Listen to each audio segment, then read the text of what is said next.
Un an jour pour jour après le lancement de la construction de l'écoquartier Cannes-Maria sur l'ex-terrain GDF du quartier Prado République, le député-maire Bernard Brochant et le premier adjoint David Lisnard ont posé le 8 décembre dernier la première pierre de l'extension de la place Commandant Maria. Ce prolongement d'une emprise de 1900 m² où seront aménagés 3 bassins, une allée centrale et des cheminements piétons agrémentés de végétaux va multiplier par 3 la surface de la place actuelle et permettra d'organiser une transition entre le bâti existant et les nouveaux bâtiments.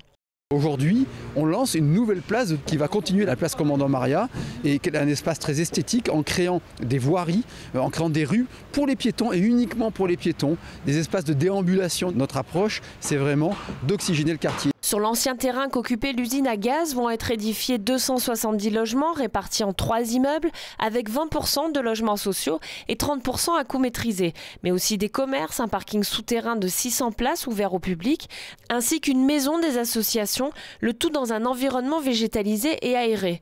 La Villa Les Bleuets, réhabilitée, accueillera un club bel âge et une partie du conservatoire de musique et de théâtre de Cannes.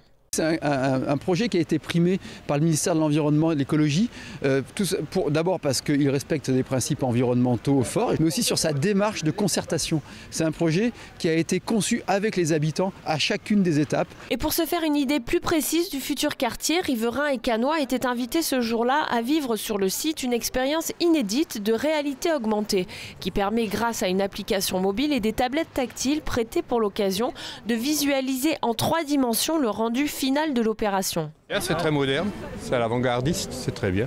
C'est magnifique de pouvoir apprécier avec ses moyens techniques ce que cela va pouvoir rendre. Une aventure spectaculaire à vivre aussi avec son smartphone, toujours sur le chantier, mais également à partir d'un plan disponible sur cannes.com en téléchargeant gratuitement l'application en attendant que le virtuel cède sa place au réel. La place et les premiers bâtiments devraient être livrés fin 2013, l'ensemble de l'opération en 2015.